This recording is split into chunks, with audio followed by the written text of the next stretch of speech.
Welcome to another episode of Full Retard. Today we have more entitled parent stories that are sure to further decrease your faith in humanity. First up, homework or not, if you don't go outside, I'm cutting the power to your room by 33PQ33M. Edit 1. Figured I'd answer a common question. Yes, it's a good idea to think of biking to a library. The library was too far away and we had the rule that we couldn't leave the neighborhood. I'd often be stuck with my little brother who was 5 years younger than me. So I also kind of had to watch out for him, too. I also did try bringing books outside for me to read. I got away with it a time or two, but I'd often be called lazy for not being active enough in reading. I also tried with toys as a kid, and I got complaints that I was being lazy, around 8 to 9 years old and forward. Also, thank you for the reward. Hello, everyone. It's been a while since my last Entitled Parents post. Some of you wanted another story, so here it goes. This one is a little shorter than the others, but hopefully just as entertaining. A bit of a backstory before I get to the main part. Growing up, it was my father's policy that the kids had to be outside all day on weekends. It didn't matter what we did as long as we were outside. He would often pick at my brother and I if we weren't being active enough. This meant we had to be riding bikes or doing something else. He didn't care if there was nothing to do for hours at a time. We had to be outside. He would often lock the front door and back door of the house to keep us outside all day unless it was a short lunchtime. If we needed to come in and use the bathroom, he'd get annoyed at us for taking too long and kick us back outside. The only time we weren't forced to go outside was when there was a bad weather that day. This story takes place during my teen years. I can't place this exactly, but I know it was either my sophomore or junior year in high school. That Friday, as I did nearly every day, I had gotten home around 5:30 p.m. or so. This was typical for me as I went to a specialty center high school other than the one allotted for our district due to needing to change in buses at a hub. Being that I got home so late, dinner was less than a half hour later. After that, I still had chores I had to do, which took about 30 to 45 minutes. After a long day and being rather tired from a long week like that, I decided that I'd do my homework Saturday morning instead, so that I could get a little extra sleep the night before.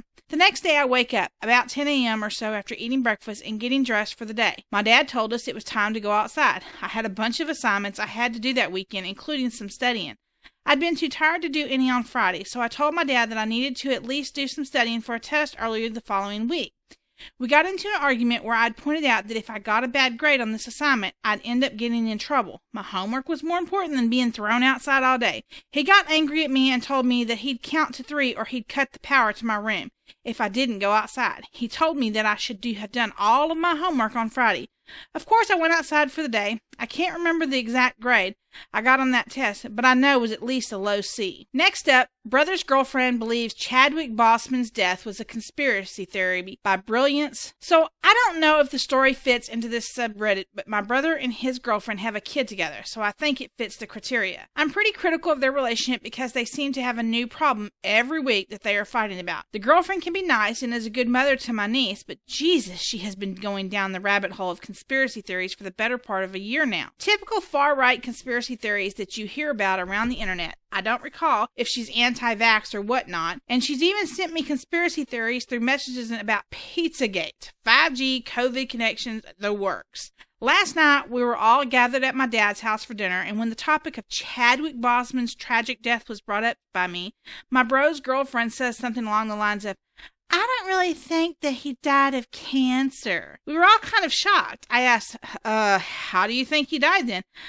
"I don't think he's really dead. If he really had cancer, then why would he keep it a secret? Besides, no one looks that good and has cancer." I didn't press the matter further, but I was just honestly flabbergasted at the comment. The lengths some people go to believe crackpot theories on the tiniest thing astonishes me. Anyway, that's the end of that. If any other theories from her pop in the future, I know where to drop it if it's juicy enough. Finally, woman keys her car 'cause it's too loud, by BlueBat55. So for some background, the car wasn't mine, it was my brother-in-law's. He is suing her for about $60,000 for the damages. I don't know the exact car model, but it's a muscle car and it's manual. So it all started when I decided I wanted to start learning stick. Since my brother-in-law is the only person I know with a manual car, I had him come over and teach me. When the car starts up, it does make a rather loud rev. We made sure to do it in the afternoon as to not wake people up and try to be considerate. Anyways, it was about the 3rd or 4th day of him teaching me when she first appeared. Karen: "Nice car. Bit too loud for my taste, but it's still nice." "Oh, thanks." "Mind trying to keep it down a bit? My baby doesn't really seem to like it that much." Yeah, sure. We've been driving the day so it doesn't wake people up. I didn't know anyone around here had a baby, so I'm sorry about that. It's no problem. Just be quieter, okay? With that condensing tone and smile on her face, she walked off, which kind of made me mad because I just thought it was a friendly chat. It wouldn't be the first time people have talked to me about Bill's car thinking it's mine. I've grown to accept that people will think whatever, so I play along and just tell Bill about it later. 2 days go by with no sign of her. I wake up, get ready, and wait for Bill to come over so we can start my lesson. I walk outside, and lo and behold, she was there. I thought I told you to keep it down. Sorry, I can't control it. It's just how the car starts, and we're not going to leave it running while we're not in. That's a waste of gas. I don't care. Stop being so loud. With that, she was gone. It always annoys me when people complain about cars being loud. A car is a motor vehicle with a combustion engine in it. Of course it's going to make noise. Bill got to my place and off we went. We came back to my house to eat lunch. About 2 or so hours later, my sister and Mom come over and tell Bill and I to go look at the car. The entire driver's side was scratched up, and even a tire was popped.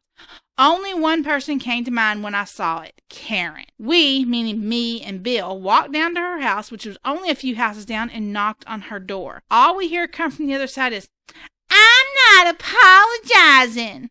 So this led Bill to say, then you better have a good case in court, you BH. That's more going to cost a lot to fix, and I'm suing you for every cent. Maybe keep it down then, you hick. Maybe don't you go keying cars and popping tires and you won't get sued, you bimbo. This went on for about 20 minutes. We head back, call the police, and get everything ready for what was about to come. As soon as they got there, we started to explain what happened. How I was learning stick, how the car was, showed them the damages, told them what the Karen said, etc. We were making sure our side was accurate, so we made sure our timeline was correct. After a while, we walked with the police to our house, and it went down about as well as you expected. Excuse me, ma'am. Can you come out here for a minute? This is the police department wanting to speak to you about the car. I'm not apologizing. I told them to keep it down, and they didn't. They deserve it. Ma'am, what you did is against the law, and they are pressing charges. You have 5 minutes to get out here, or we will get a warrant for your arrest and come back. Nice try, but I'm not stupid. I know my rights, and you're not allowed to enter my home without my consent or a search warrant. That's only partially true. We can't search your home without a warrant. However, if we have a warrant for your arrest, we can legally enter your home and place you into custody. She was stubborn. Again, they went back and forth for a bit. After the allotted time set, we went back to my house. The cops left to get a warrant, and we waited. Currently, the lawsuit is in order, and the trial is in a few days. She is in police custody. I've never found it easier to drive a stick shift knowing I won't have to deal with her condescending ways and tones. Edit. First off, stop calling us rude because we couldn't keep it down. We tried to be quiet, but either way, she was overreacted, and we also did go to a parking lot to practice. Like I said, we went back to my house for lunch the day she keyed the car. Where do you think we were all day? Also, thanks for all the rewards. I really don't post on Reddit in general, so it feels weird having them on a post. Also, we won the case. We got the money, the car is being fixed, and she is moving. Her choice, not the judge's. Edit 2. So I keep seeing some bits talking about the case. I want to apologize for my wording it poorly. We've basically won is what I meant. We have 2 cops that can confirm she admitted to doing it. We have pictures, and we've been looking around the neighborhood asking if anyone saw her actually do it, and so far no one has. I apologize for me being an idiot and having improper wording.